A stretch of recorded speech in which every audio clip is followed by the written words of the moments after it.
Yep, we're live. We're waiting for a few people to jump on, and then we'll let Verna take it away. This is Verna's meeting, so. Woohoo, Verna. Whoop, whoop. That's very interesting. Emily Herring. My meeting. Yes, but we are waiting for people to hop on, and then we'll kind of get on there. This whole thing is just about what's on the screen: reassessing, recommitting, and rebuilding.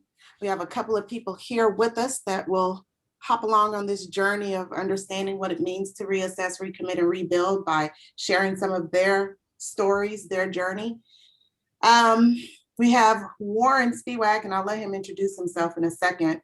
And then we also have Mark Burgess, one of our own, who is here to share some of his stories, including his struggle with ingrown toenails. No, I'm just playing.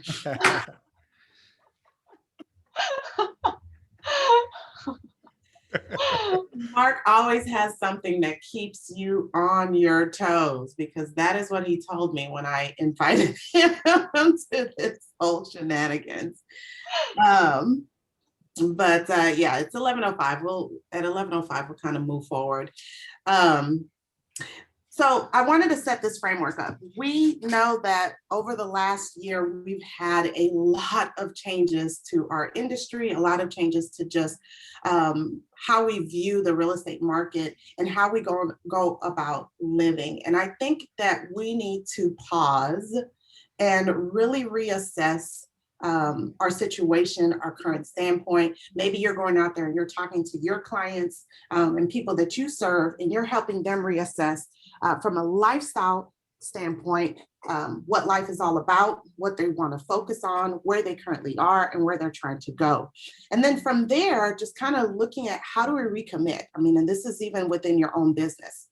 How do you recommit to the dream, that future that you keep visiting on a daily basis? And hopefully you are visiting it on a daily basis. And then once you recommit to that, then what's left to do but rebuild? And so that's kind of what we are focusing on today. Hopefully my phone does not go off. I'll put it on Do Not Disturb. And so with no further ado, let my guests introduce themselves, tell them a little bit of who you are, and then we'll jump right into it. Starting with you, Warren. Hey, everybody. Warren Spiwak. I'm a native Houstonian.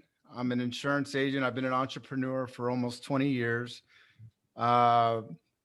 Within my career, I've started and built and sold several insurance agencies, starting with, let's say, a captive agency like Farmers Insurance, then ultimately created an independent agency called Policy League, where I partnered with the guys at Texas Direct Auto and built a very fast-paced, client-centric, which is one of my favorite words, client-centric agency.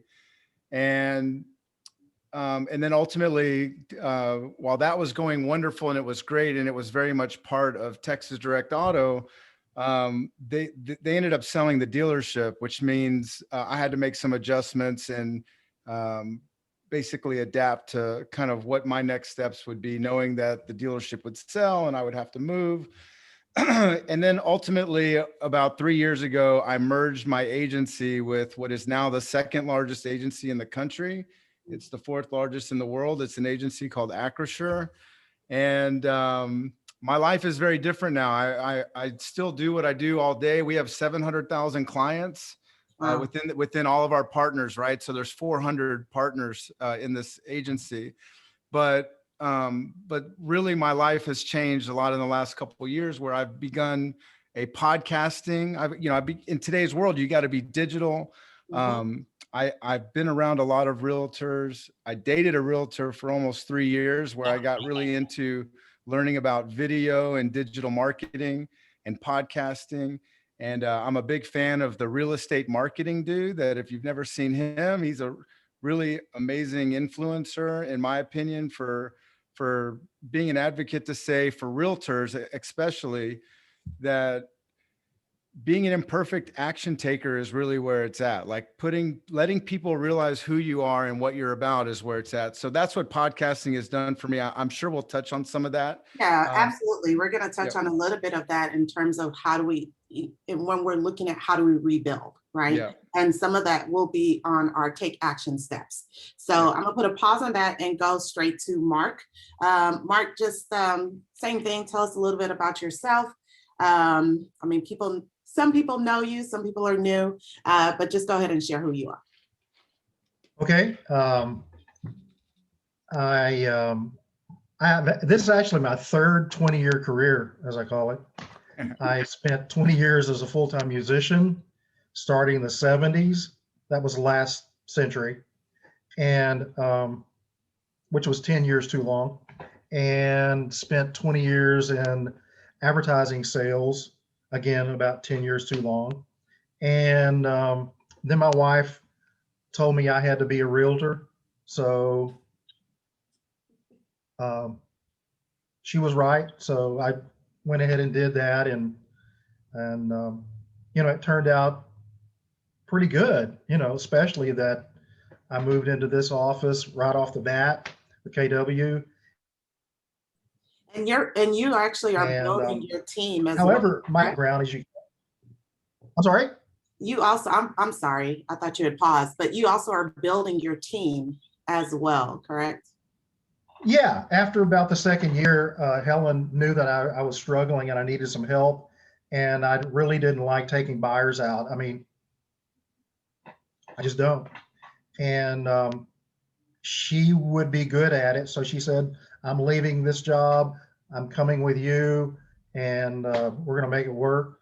And it really did help. It moved us from that first plateau to the second plateau as far as closes per year. And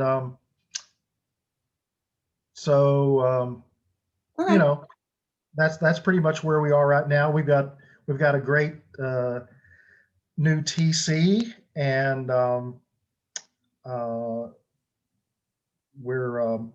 we know our numbers now, which is a great thing to do. Chad is happy about that. Look at that. He looked up. Understanding your numbers is important to understand how you're currently doing. And it's part of the assessment process, right? And then you're and making sure that you're on track for where you're going. Yeah, because like in the music business, I mean, there were no numbers. I mean, hardly any money too to keep up with. And I was a single entrepreneur in the advertising business. So I really didn't know anything about keeping track of numbers. So it's been that kind of process, a growth process, a business growth process. And I've had a lot of good help, especially from this office. That's awesome. That's awesome. Okay, so just to let y'all know what we have coming up, we're going to shift gears just a little bit because I want to look at the stories of triumph, right? And trials and triumphs. And in a second, I'll play a video, but also we want to celebrate after looking at triumphs and trials. We want to celebrate those who did great over the last month. Was it, Krista, in January? So later on today, we're also going to cover some awards that's going to recognize your efforts out there. So let's go straight into this video. And I'll let it introduce itself. Can y'all see my reassess, recommit? Yes. Okay. All right, so there's this lady, I don't know why it's not going next, called Emily Harrison. I don't know if you guys have heard of her before, but she's crazy. That's how I look at it. She is one of the first woman out there to free climb El Capitan in a specific route, one of the most deadliest routes. So I'll let you see what she's all about if you haven't heard about her story in this video. Emily Harrington has literally climbed her way to the top. The 34-year-old rock climber becoming the first woman ever to free climb the famed Golden Gate route of El Capitan, doing it in under 24 hours. In order to free climb El Cap in a day, you have to cut corners. For me, it was just about balancing what types of risk I was willing to take in order to sacrifice my safety for speed. A head wound from a bad fall during the climb almost prevented her from completing it. There was a part of me that didn't want to keep going. But there was this other part of me that just knew that I could do it, and I owed it to myself to try again. Harrington pushed through, making her way up nearly 3,000 feet of El Cap, one of the biggest, most iconic walls known the world over for its sheer size and difficulty. Harrington is only the 4th person ever to free climb the Golden Gate route in a single day. Okay, so here she is. We talk about big rocks, right? And moving big rocks in our lives. Here, she's not even attempting to move this big rock. She's actually tackling it and scaling through this big rock without any type of safety net. Chad, in the real estate business, what do you feel like are some big rocks that people have a hard time scaling over? Well, when I watch this video, the only thing I think of is if you fail, you die, right? I mean, so nothing we face in real estate, right? Because we always say if you're failing and you're failing forward, great, right? Most people find success through failure. So when I see that, I'm like, wow, it's incredible, because of if you don't catch it as well. I mean, most of this comes in a mindset, right? Either we're not doing the lead activities that are necessary for us to have the success, or it's just a mindset and a confidence that we don't believe we're either worth or we can deliver the value. And some people get afraid of people saying yes, meaning that, oh, you mean if somebody says yes to me, I got to deliver on what I promised? And that's a hard hurdle for a lot of people to jump over. Absolutely, absolutely. It becomes very debilitating, right? You're stuck in that fear to kind of move forward. So I'm gonna start with you, Mark. How have you worked through challenges and discouragement in your 3 different 20-year careers?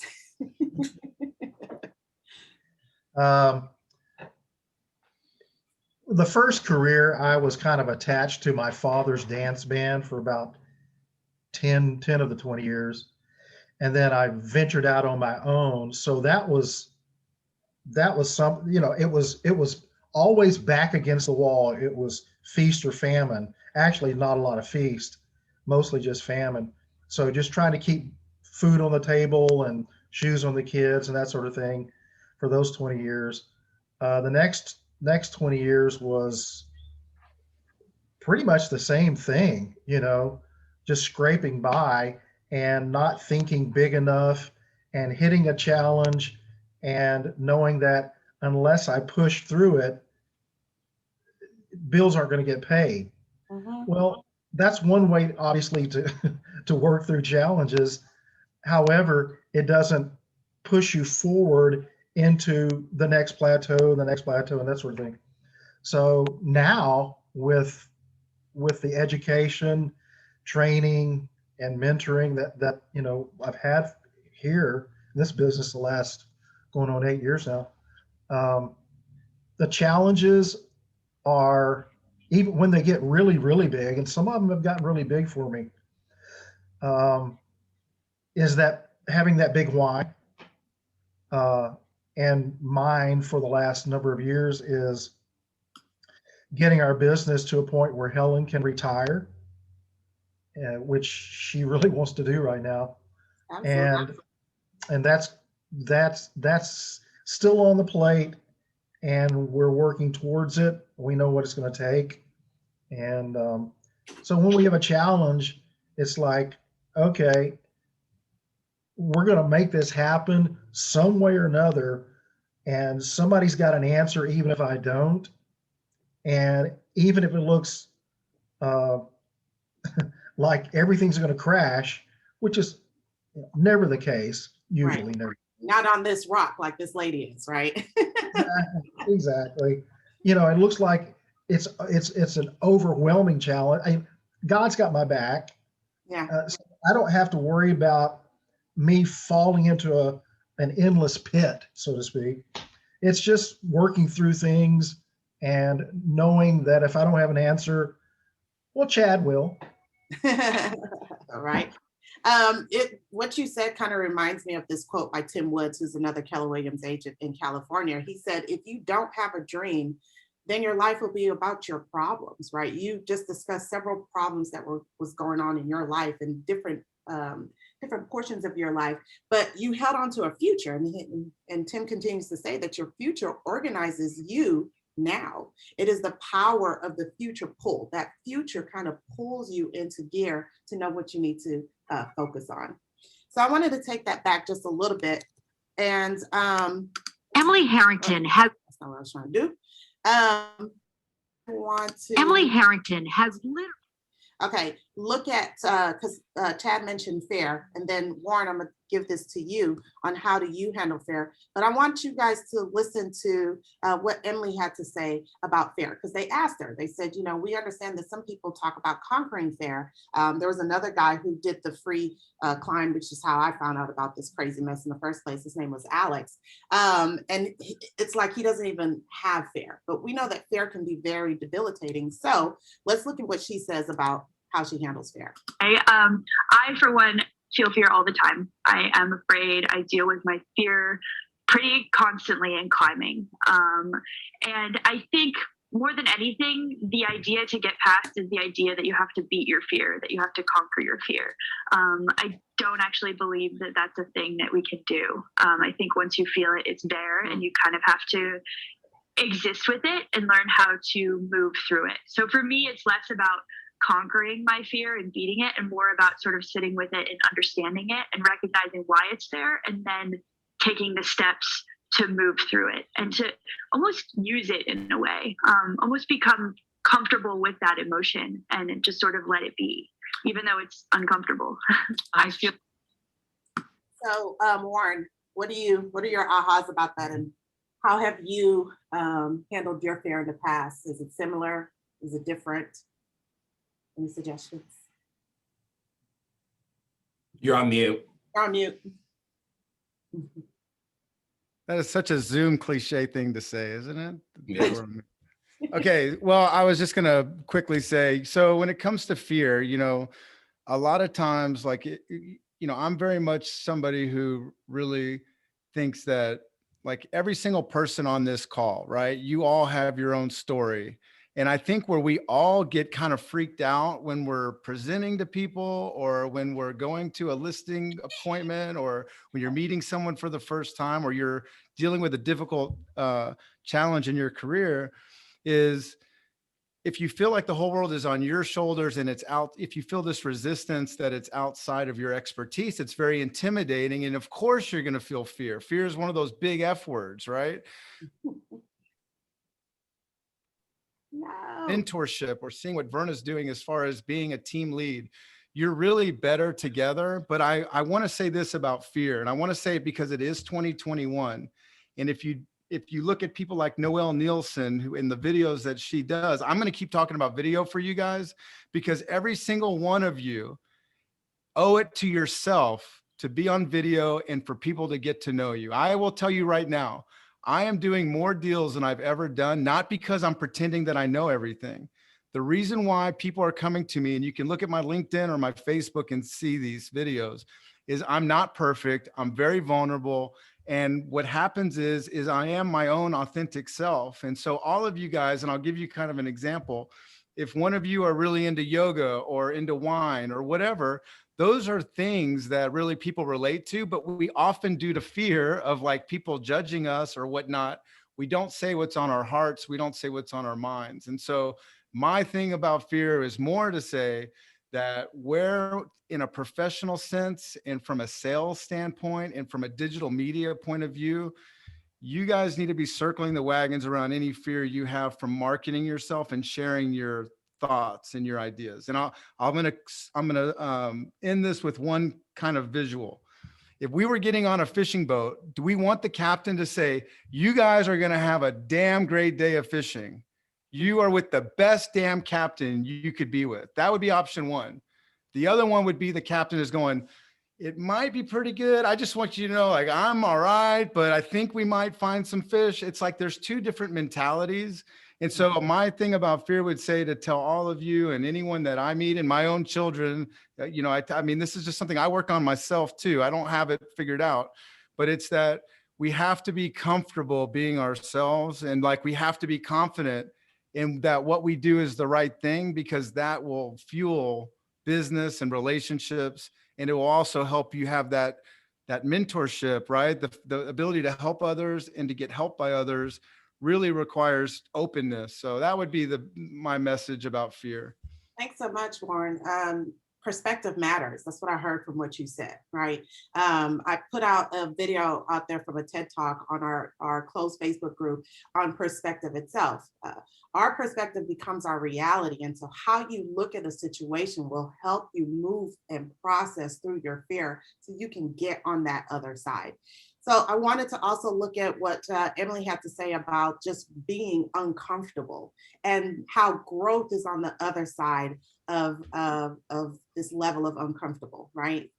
Getting to a point where you're being comfortable being uncomfortable. This is not new. It's something that we talk about in here at Keller Williams. You see it in the MREA book. You see it in the One Thing. So let's take a look and listen real quick, and then we'll move into how do we rebuild. And I have a couple of pointers for you. We'll talk a little bit about family reunion, watch another quick video, and then we'll move on to awards. As human beings, and especially, for someone like myself, a lot of times, like the way that I live is pretty comfortable, and I don't have to force myself into situations that feel uncomfortable or scary. And I think that sometimes those are the most important moments to experience, because they're the moments that we grow the most. And for me, that vehicle for experiencing that sort of edge is climbing. I think that a lot of times people shy away from being afraid. They shy away from that type of emotion. I think in reality, maybe we should try to get a little bit more comfortable with being afraid and sort of analyzing it. I think in a way it can become a strength. Wow. So fear is a strength, right? Athletes use this all the time to propel them to do the thing that they need to do. So how do we rebuild? So I already told you all about this. You can't expect to meet the challenges of today with yesterday's tools and expect to be in business tomorrow. What Warren has talked about, what Mark has talked about, and even a little bit of what you've been hearing, not a little bit, definitely a lot of what you've been hearing from leadership and staff is how do we leverage the tools that these new tools to market to this new market of people and the new way of doing that. And so just a couple of quick things, lead generating for listings. As a solo agent all the way to a large team, these things are not going away, and there's a different way of looking at it. Exhaust your database. We just had our national convention family reunion. You still have an opportunity to go and watch the videos on family reunion. I have a couple of videos that I can recommend for you from a solo agent standpoint, from leadership, as well as from a large team or a building team, right? Your smaller teams. And so how do you exhaust your database? Warren, you mentioned a couple of different things that I want to touch on myself, and you guys can add in there, feel free. You have to get to a point where you're saturating the market with your brand. How do you do that? We have tools in command, smart plans. We have new things that are coming out, even like our newsletter that's out there, utilizing videos, especially on not only Facebook, but YouTube, putting out internet ads to that area that's going on. So I'll jump off of that and go into farming your area. So in farming your area, again, using social media to farm your area, having specific groups to target in your social media, internet ads, and retargeting those ads. You can even retarget a video and follow them around to help increase the likelihood that you are going to convert them into a sale. Circle prospecting, door knocking, and open houses. So I'm gonna pause right there. Thoughts? So I'm just going to throw something out real quick, which is in these relationships we have in digital like on social media and even people that are in your phone or in your email. Sometimes what a lot of people think, and this is just a lot of business people in whatever industry, but they want to go really wide and just really super high bandwidth.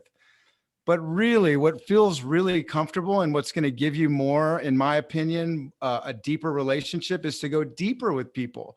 You know, any given business day, you could reach out to 10 people that just want to be acknowledged, and you're interacting with them and getting to know them better. And it's that old saying of like, be interested, not interesting. It's the idea of you positioning questions to learn more about people, because as you do that, it really helps you. The second thing that I'll say real quick is that go back to, it's not just about geography. Sometimes it's about interest, right? So if you're big into the church, or you're big into volunteering, or you went to a university that has a great alumni, or you're a yoga enthusiast, how can you use that interest to help you meet people with common interests? You can think of yoga groups you could go to. You could create a little 1-minute video that you do every week on a different yoga studio in the city. And now you have all of those members who are a member there seeing what you're saying. And they just all, and it's not about you being a genius. It's about people hearing your tonality, seeing what your character is like, and then they will want to do business with you. We all do it. Every time somebody wants to do business with us, the first thing we do is we search them and we just see, do we like them and how much content is there? If you don't have content out there that's telling your story, then your competitors are doing it for you. So you have to take the initiative. And look, guys, some of our competitors, about 20% of the people who signed up for Family Reunion were our competitors, right? In a sense, they were outside agents who are getting some of the tools that we have right now to utilize. And so what are you going to do with that time? What are you going to do with that information? Warren, that was great. Very golden. Farming your area does not necessarily mean geographically, right? Just like you said, it can be very niche specific to your interests. And that's about creating a tribe. I think Jeff Godin has a book called The Tribe. That's a very interesting read for you to go in there and understand how to build that tribe of followers. Mark, how have you, I guess, gone deeper into the relationships that you have? How do you keep that going from a team perspective? That was knowing that Helen had lived here in this area for over 30 years, 30 plus years. And she had a much bigger sphere of influence just because living here and working here and the places that she's worked. I knew that her coming on board the team, we would be focusing a lot more on that sphere of influence, the people she knows and referrals. And now finally knowing our numbers, the last few years, it's been 60% of our transactions have come from our sphere of influence, referrals from a sphere of influence, and of course then from referrals and repeat business from our past clients. So working the database, basically, just talking with people, the usual, quarterly phone calls, texts, Facebook. We do YouTube videos and shoot those out to people. And it's really, really, really helped. One thing about videos that people have a misconception is that you have to actually be the expert who is doing the video, right? But as Mark has demonstrated, as well as Warren has talked about, is you can just be the person asking the questions, and yet people still view you as the expert, right? Because you know enough to go and reach out to find the expert in a specific thing and bringing it to them, and it keeps you top of mind. One other thing that Family Reunion talked about was just, of course, the seminars. Podcasts are a way of seminars, right? Seminars right now look all the same way, in a sense that it's all coming to you online.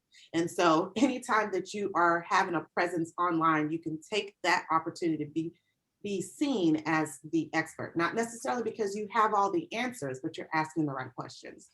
All right, so another thing is just leverage from small teams and especially out to large teams. There were some videos on Family Reunion for just solo agents, just looking at how do you get bigger as just a solo agent, or even bringing in an admin. But moving from just bringing in an admin, there were some great things on there on how to find and get the right people on your bus, because that's imperative, right? The cost of having a bad hire because you were being impatient is greater, does greater damage to your business than just waiting and making sure that you find the right hire. One thing that resonated with me that 3 people talked about that were on the panel was creating a team development program. A lot of times what I've seen in my experience with our agents here who are building teams is they don't slow down enough to actually develop the people that they're bringing on board. Much like your job when you were working with your clients for helping them buy, sell real estate, now your clientele is shifting to being the agents that you are developing. So you're being more, you're leading more, and you're doing less because of that, right? So you're shifting your focus from the outside to developing a team that's going to help you be bigger. I do have some resources for you guys. One of the career team development program portions was creating a 30, 60, 90. I asked those panelists to send me their like a skeleton version of their team development program. So if that's something that you want, just shoot me an email and I will shoot that out to you so you can model after that, including some job descriptions. Okay, so the last thing I want to do, because I know we have to do awards and then we have to bring in our allied business partners in here, our partners out there, is show you this one little video. But before I do that, any last thoughts? Electricity is back on for most Texas residents, but the winter blast has now left millions with unprecedented storm damage. Massive electricity bills, broken water pipes, and flooding is expected to cause huge insurance claims. It could leave many in financial turmoil. Keller Williams has created, you and our partners have created. That supersedes so many things that are out there. And when you have a foundation that's built as solidly about how we work together and how we treat one another, every brand can make the transformation against a tech player in the future and those things if they start out with, we're not going to compromise our core beliefs. In fact, we're going to build on top of them. That's right. We're going to make them stronger. That's right. Because we're going to have change, and change is hard. But because we have a belief system, we have something to fall back on. And when companies don't have that, they can't make this transformation to be a technology company. So we have the tools for your success. We're here to support you guys. Let us know if there's anything that you need. And I'll let you take it away, Krista. Awesome. That was really nice. I'll wait for her to get, when you get started, I got a couple of notes. Here's what I heard, right? This is Chad's language. If you want to win with others, you got to win with yourself. So Warren was be authentic with your message, but something that you're passionate about. And when you show up and you're authentic and you share what's on your mind and heart, people will listen. And if you're not doing video, it's just the way the world works today. That's where they're going to see you. And that's how you're going to get in front of as many people. And just be confident and comfortable with who you are, right? You watch video and you go, ooh, that's the way I sound. Yeah, I would just tell you to get over it. That's the way that you sound. And so show up and just be big as well. I think of Mark, and Mark is authentic. So if you ever heard Mark talk about how he shows up for an expired listing and he knocks on the door, he's goofy and he's authentic, and he goes, what happened? Isn't your property still for sale? And that's who Mark is. And guess what? It works for him. It's so authentic.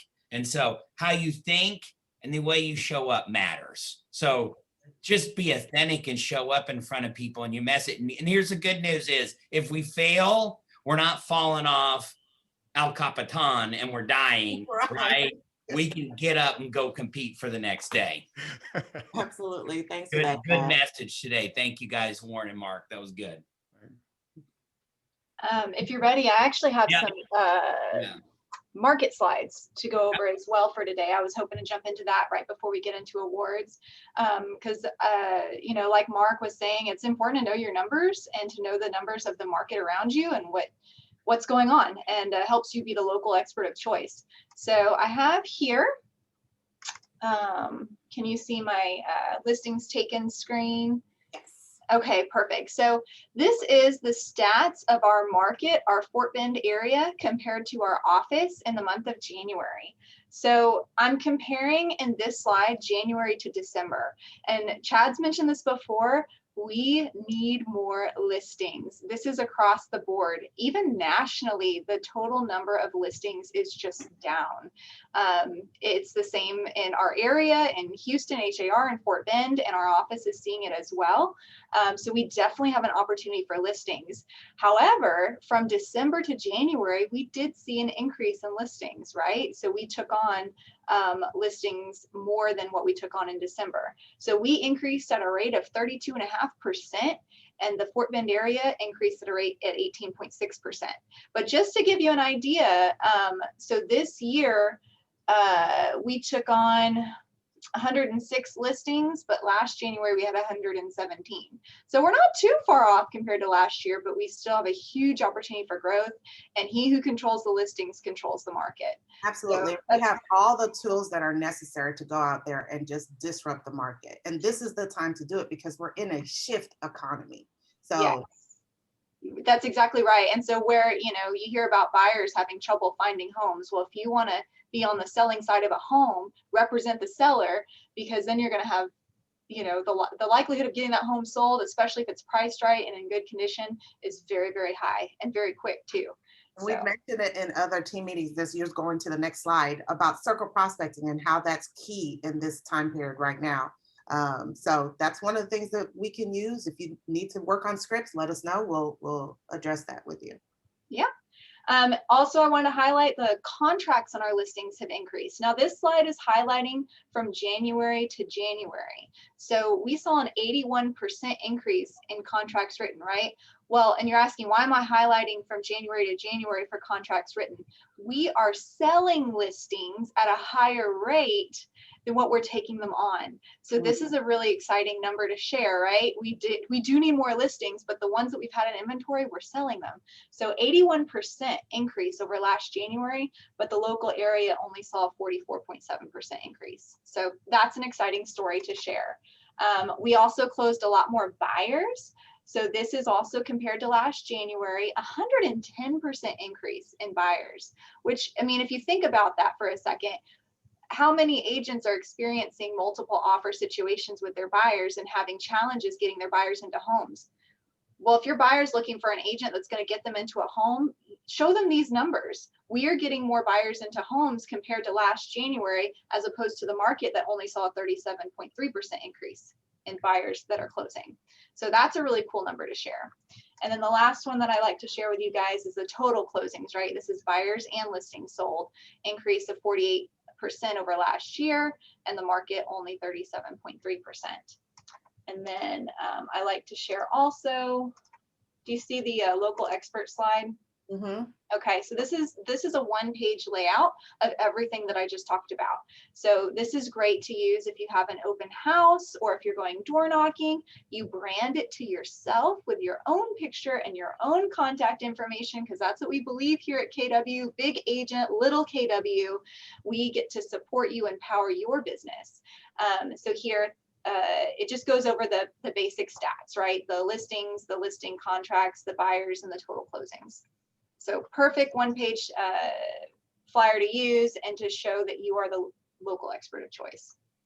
So, and you can take, speaking of videos and different things of local experts of choice, you can quickly take the information that's found on that and shoot a quick video, and you can release the information every single day. So you just do maybe talk about the listings and how that impacts everybody. Go to the next bullet point, how that is. So the content is there. It's just about delivering it.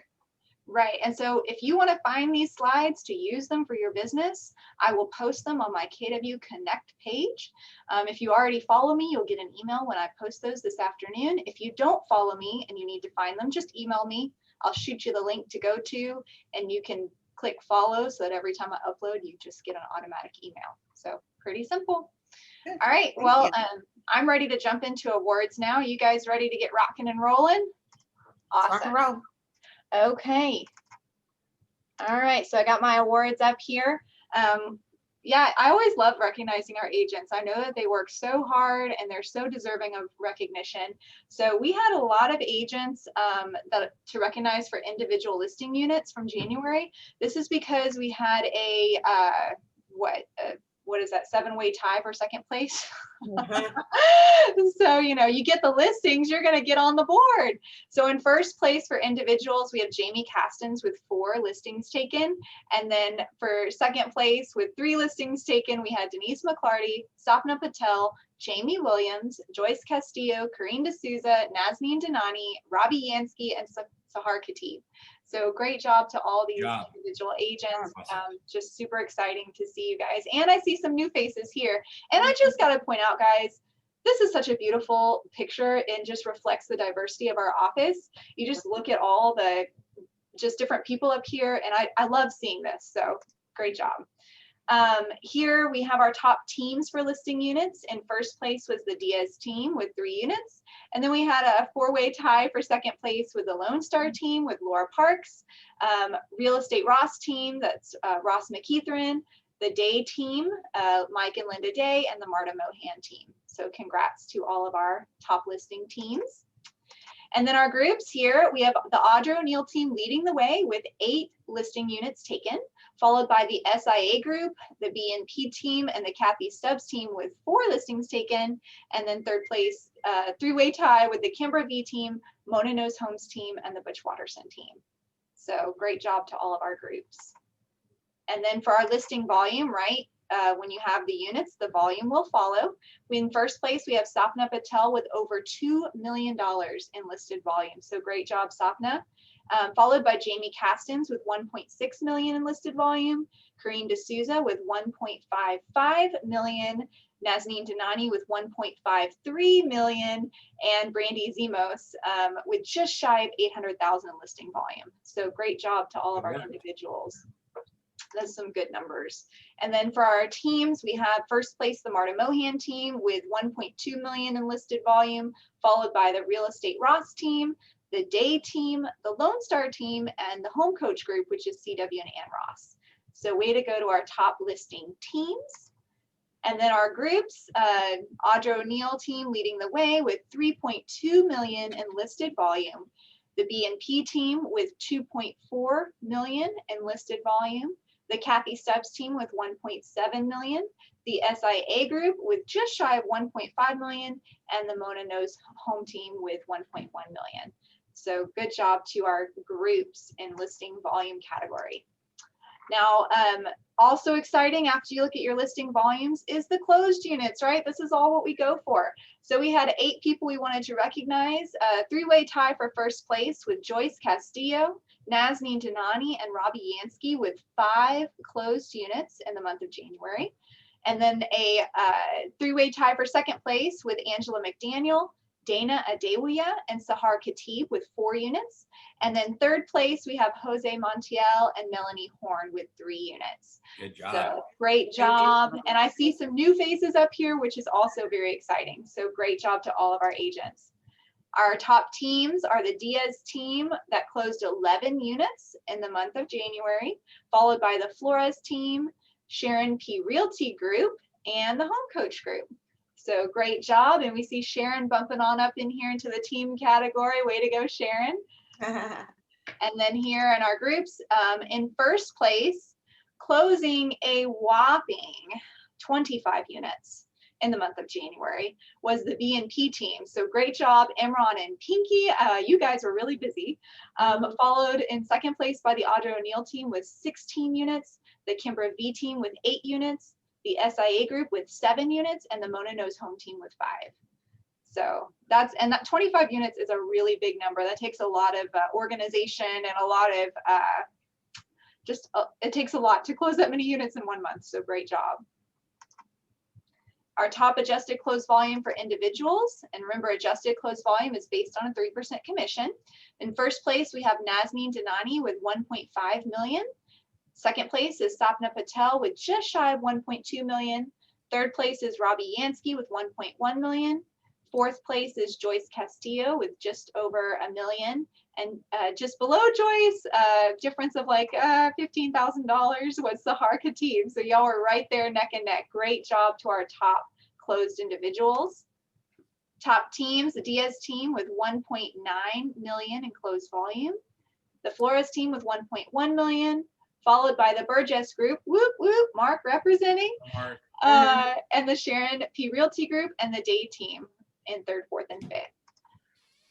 In top closed groups, we have first place, the BNP team with 6.6 million in adjusted closed volume, followed very closely by the Audrey O'Neill team with 6.5 million.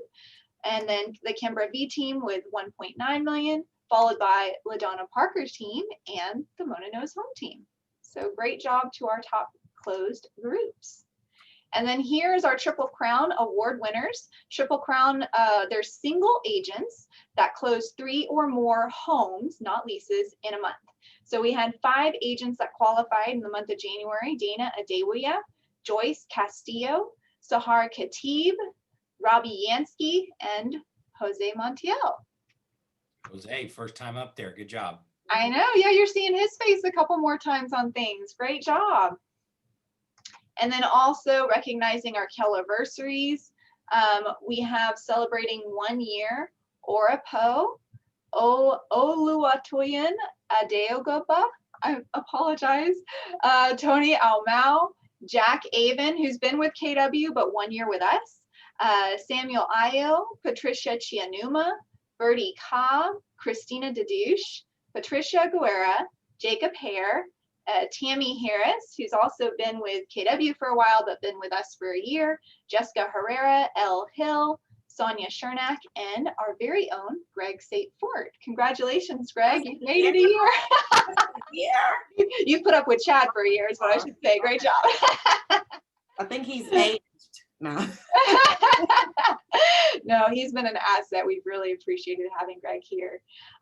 Celebrating 2 years with KW, we have Mark Buchanan, Amy Hoon, Priscilla Larios, Claudia Mirza, David Rosenthal, Jessica Tierman, Jane Friedman, and LaShamra, who's been with us and gone. So welcome back for your last 2 year stint. Congratulations. And then celebrating 3 years, we have Dawn and Judy Avra, Karen Davis, Sahar Khatib, and Sufyan Hashmani. Great job. I just got to highlight, Sahar, we've seen her do some amazing things recently. She's only been with us for 3 years. So for all of the agents that may be watching that are with KW for less than 3 years, that's what's possible for you. She's really applied herself. And so I just want to highlight that. Really more so in the last 2 years, because at first, there was some shift occurring and she had to kind of pause, but yep. Once things were done, she was all in. Yeah, oh yeah, yeah. And it's just exciting to see that some of the stuff that has been coming from her. So celebrating 4 years with KW, we have Bornita Hawk and Cassandra Nguyen. Celebrating 5 years, we have Hong Hoon and Abish Sadwani. Great job, Abish. 6 years, we have Yu Liu and Chris Lisak. 7 years, we have Emily Shepard. 9 years, we have William Crosby. 10 years, Marianne Goring and William Hennessy. 11 years, Christy Lai. 12 years, Butch Watterson. And hey, look who's 14 years. Way to go, Chad. Way to go. So glad to have you. We're going to have a quinceanera. No, I'm just playing. Oh yeah, he loved that. And then celebrating 15 years with KW, Serena Chu, Naomi Hall, and Melissa Jackson. So seeing these agents with us just year after year it just makes me so thankful. We are so proud to be in business with every single one of these people and so honored that they continue to choose to do business with us every year. So thank you so much to all of our Kelliversary winners. And I do want to jump real quick into our first time listing agents. Can you see these on the screen? Yes. Okay, so first time listing agent, we have Teresa Soto. She had her first listing in January. Way to go, Teresa. And we had Diana Mona, who had her first listing in January. Great job, Diana. We had Steve Adams with his first KW listing. So way to go, Steve. We had Rima Malhotra with her first listing, and we had Laura Atkinson with her first listing with KW. That's so right. Congratulations to all of our award winners for January. I love recognizing you, and I will be posting all of these slides on our public facing Facebook group. And there is actually one other, I almost forgot about this category that I like to recognize. And this is our cappers from the month of January, right? Can you see these up here? Yes. So these people have already been recognized in our closed Facebook group, but I just want to give them extra kudos. So in January, we recognized Al Khatri, Carla Menegas, Rebecca Robinson, Adila Rashid, Jose Montiel, and Audra O'Neill as cappers for the month of January. So way to go to all of our cappers. Enjoy your 100%. We're so excited to support you on our end. Congratulations. All right, let's take it to our, thank you so much for that, Krista. We do love celebrating our agents and all of their success. And if there's anything else that we can do, just let us know. Let's take it to our business partners here. We'll start with AMCAP. Nico, anything you want to share? Sure, I'm actually standing in for Dale. Okay. And just kind of wanted to give an update with the winter storm and how that's going to affect closings that were either scheduled already or kind of in the works with what FEMA has put in place. So I'll cover it, I guess, by loan type. And then at the end, if you have questions, I'll try to answer them. And if I don't have the answer, I'll get it for you. So if you do have a FHA loan that has not closed, they are now requiring final inspections on those properties before they can close. The final inspection cannot be ordered until after the 25th. We're able to order those and get those in place. How will that impact the appraisers?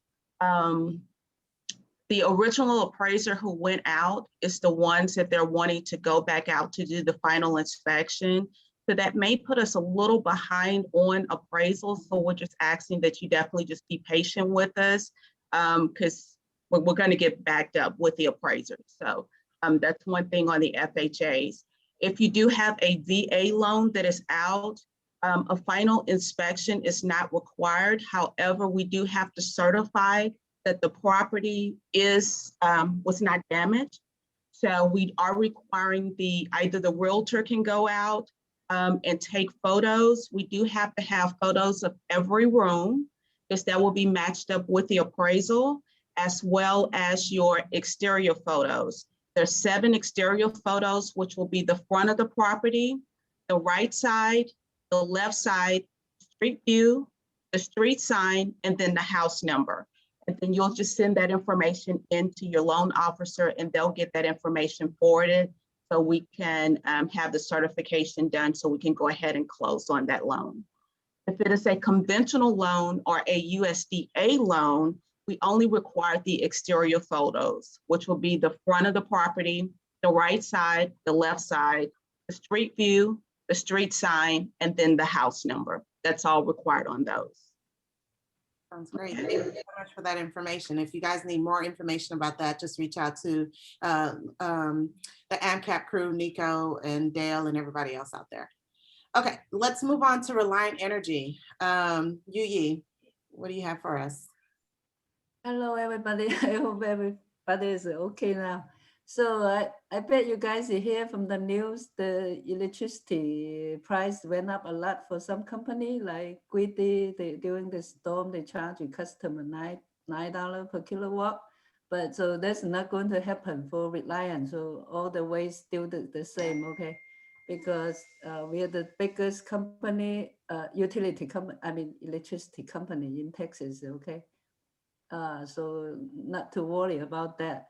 But pretty soon there's a lot of more electricity company going to bankrupt. So they will drop their customer. Okay, so if your friend or they get the email like this or letter like this, it's a time for you to refer to me. I can switch them to Reliant because when the company drop them, they no longer have contract, no longer have cancellation. The way will be like 20 cents, 30 cents, it's really high, okay? So this is a chance for you to do referral, okay? This Monday, I closed a sale for Brandy and I closed a home security for her. So she's totally making $325. So that's the way she do it. Okay, she's not pushing her customer. If you can check the chat message, first you ask the customer, okay, I want to give you a reminder to set up your utility. I have a contact at Reliant that offer a free mover concierge service. Let me know if you're interested. I will send an email to make introduce. So first she send an email to customer. If the customer say yes, and then the second one is the emails to me and CC her customer. She just say, okay, this is the example. Okay, Yu, please contact Chris. He and his wife will be closing on their KT home in March 4. Can you assist getting the utilities set up? So give me the address, square footage, what year is built, and then that's all she did. And then she make $325. That's really easy. So if you would like to send your referral to me, my phone number and email is in there. So check the chat, you guys. It has the examples there of, and you can utilize what Brandy did to get her client engaged with Yu. And what Yu was also stating, what I heard from you, which is very powerful, is that because you guys are the largest electricity companies, you don't anticipate a huge rate change. And so you might have some clients out there who are probably about to be dropped by their electricity company. So reach out to Yu to get them connected. Thank you.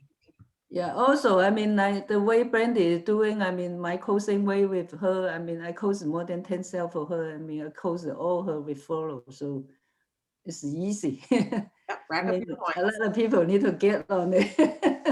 Absolutely. All right, Letitia, with Celebrity Title, what do you have? Hi, how's everybody going? So I had a little damage in my house after the storm. My damage was in my garage, and it got me thinking about people who had minor damage to their house, who had their houses on the market or under contract with minor damage. Celebrity Title, as well as title companies as a whole, we can do a holdback. I don't know if everybody's familiar with a holdback and what that means, but if you were to have, and this is, of course, Nico and AMCAP can give you more information on the loan side and how they'll take care of that. But if you were to have damage in a home and you have a person who's under contract currently, and you're trying to save that deal, right? We're trying to save that deal. And it's minor damage to the point where both the buyer and seller are comfortable with closing with that damage, but yet they want that damage to be fixed. Title can help. What we can do is what's called a title holdback. They would have to agree. So if you represent the buyer or the seller, you would agree on a dollar amount. We would hold that in escrow. After the closing were to happen, either the buyer pays for it or the seller pays for it or the insurance company comes and pays for it, but whoever pays for it gets it paid. They then come back to the title company and say, okay, title company, damage has been fixed. We have to get the buyer to agree that the damage is fixed to the rate that they want it. The seller agrees. And at that point, we get the invoice and we pay the appropriate party. So if there's money left over, an example being, let's say it's $2,500 that are held in escrow. So we have a title holdback of $2,500 because my roof and my garage collapsed, which it did. But once the sheetrock gets fixed, it was $2,000. So I would present as the buyer of the house, here's the invoice for $2,000, Celebrity Title, please pay the sheetrock company. Celebrity Title would cut the check to the sheetrock company for $2,000. Cut the check for $500 back to the seller because they gave you $2,500, but you only spent $2,000. Okay, you guys got that? Now, if you spend $3,500, the seller only agreed to $2,500, and that's all we have. So we would cut the check for the $2,500, and the buyer and the seller would have to figure that out. So it's easier if you get some contractors out there. You have a price point of how much the damage is going to cost, but if you need title to help to get that deal closed, let's not push those deals off because of minor details that need to be taken care of. Let us help you, and that's one of the ways we can do so. So if my house was on the market, if I was under contract, I wouldn't want my buyer to back out because, I'm missing one panel of sheetrock in my ceiling. The pipe has been fixed, no damage inside, no water damage. It's not a good enough reason as a seller that I would want my contract to bust. So I want to give you guys options and knowledge. And if you need more information about that, reach out to me, someone on my team or escrow, and we will walk you through it the best we can. You can put that information as an amendment to the contract. We do celebrity titles process. Isn't necessarily everyone's process, but it's the best practice, which is to make sure once the item is fixed that the buyer and seller both agree before the payment is made for that particular that fix. Okay, so title holdbacks are possible for fixes. We can hold that money. We don't like to hold it more than 90 days. We can hold it more than 90 days, but we don't like to hold it more than 90 days. So you have 90 days to fix. You guys all know right now in Houston, it's probably going to be about 30, 60 days before people can get things done. So, I would hate for your sale to pause or get canceled because of something like that. And speaking of just additional help, I mean, we're great to have an insurance person here. Warren, what tips do you have? What are certain things that they can claim or, enlighten us? I think you're on mute. Yeah. Okay. Sorry about that. Yeah. So just a few things, right? Because you want to be helpful. You want to add value with your clients, or maybe you have personal friends you want to help. A couple of things that I tell people is that in Texas, in most cases, there's like 3 major policies that we see day in, day out, no matter who the carrier is. So an HOA in the world of insurance is like very basic. It does not include water coverage, but some carriers will add it as an endorsement and added coverage. So it's sometimes there, but someone has to read it. If you do ever need to reach out to me, these things take me just a couple seconds to look at. I'm happy to do it. The second thing is if someone has an HO3 or HOB, if you don't know, like this sounds really technical, but if they send you like their front page of the policy, the deck page, it's going to be on the bottom left-hand corner. I'm looking at these all the time. And when you see an HO3 or HOB, that means better. B is for better. It means the water should be in there, right? It's just a matter of taking a look at the fine print. Here's the thing to know. I'm going to give you guys a couple tips that are just great conversation pieces. One is that, hey, if your policy covers sudden and accidental water damage, what you need to know is that it doesn't cover the repair to the pipe. None of them do. So it's just part of the business. So if you have homeowners and they're going, we want to wait to hear from our insurance company to see if they pay. Why wait? Just hurry up and fix it. It's like $300 or less to just fix the pipe. And then guess what else? If you have a $300,000 house and your deductible is 1%, which is $3,000, you're like, just get the deal going. Like, go ahead and fix your house. It's not going to be a $3,000 fix in most cases. If it is, they'll know, like if it's a big problem. So those are 2 things. And then my final thing that I think is kind of a cool, underspoken about tip is that what I tell people, the minute they have some kind of claim drama in their life, we're working, we're all busy. We always think about this, like what happens if we have to sue the damn insurance company? We never know, right? So here's what I always suggest. The minute someone has a claim, I tell them to start get an email address, a Gmail, with the name of their street name and number right at the front of it. So it's 2222 Main Street. And the reason why I'll do that is that way all of my back and forth with the plumbing companies, the electricians, the flooring guys, and the claim adjusters is in one email, and it's not coming in while I'm working and like ruining my day. And what it will allow you to do is if the crap hits the fan, you're able to just hand over all these emails without all your personal stuff and get to say, have at it. So those are my tips. And I would just say, you can reach out to me really anytime. I'm really, I do respond on LinkedIn very well, and any social media I'm good with. So feel free. Thank you so much, Warren, for participating. Check him out on Feed the Machine, and he is on LinkedIn. Thank you, Mark, so much for also participating and giving your insight from a team person, leader. Thank you, everybody else who's on this panel. And unless Chad has something else to say, we are done. Good job. All right. See you soon. Thanks. Bye, Nico. It was nice seeing you. Miss you over here. Thank you, guys. Appreciate the opportunity. Thank you.